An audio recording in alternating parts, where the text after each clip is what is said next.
ఓం నమ శివాయ శ్రీమాత్రే నమః.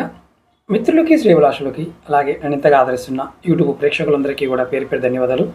మిత్రులరా, మీ అందరికీ పరాదేవత ఎలవెల్లా మీతో ఉండి మీ మనోవాంఛ నెరవేర్చాలని మనస్ఫూర్తిగా కోరుకుంటున్నాను.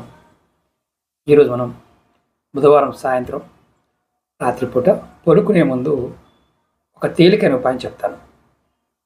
మీ ఇంట్లో కనుక తులసి మొక్క ఉంటే అమ్మవారిని లక్ష్మీదేవి స్వరూపంగా భావించి రాత్రిపూట స్నానం చేసిన తర్వాత అంటే 9 గంటల సమయంలో నిద్రపోయే ముందు తులసి కోట దగ్గర ఒక దీపాన్ని నెయ్యితో దీపం వెలిగించండి.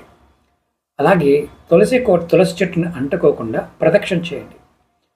మీకు లక్ష్మీ అష్టోత్తరం కానీ తులసి స్తోత్రాన్ని కానీ చదువుకోండి.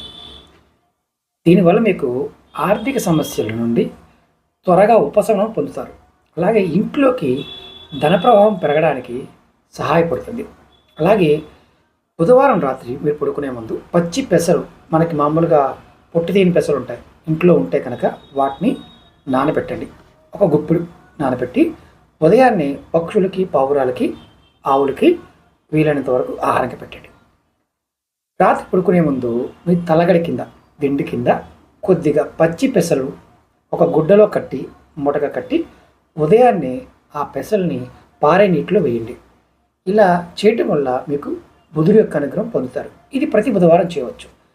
మీకు ఆర్థిక సమస్యలు తీరడానికి మీకు ఆలోచన అనేది పెరుగుతుంది, మీ బుద్ధి పెరుగుతుంది. అలాగే ఆర్థిక స్థిరత్వం కోసం, అంటే డబ్బులు రావడం కోసం ఏం చేస్తారంటే, మీరు వీలైనంత వరకు ప్రతి బుధవారం నాడు డే టైంలో అయినా సరే మీకు పచ్చని కలర్ ఉన్న వస్తువుల్ని మీరు అనాథాశ్రమాల్లో కానీ లేకపోతే పెద్దవారు అంటే మీకన్నా పెద్దవారికి కానీ ఏదన్నా ఇవ్వడానికి ట్రై చేయండి. మీ ఇంట్లో స్త్రీ యంత్రం ఉంటే కనుక బుధవారం రాత్రి దీపారాధన చేసి లక్ష్మీ మంత్రం జపించండి.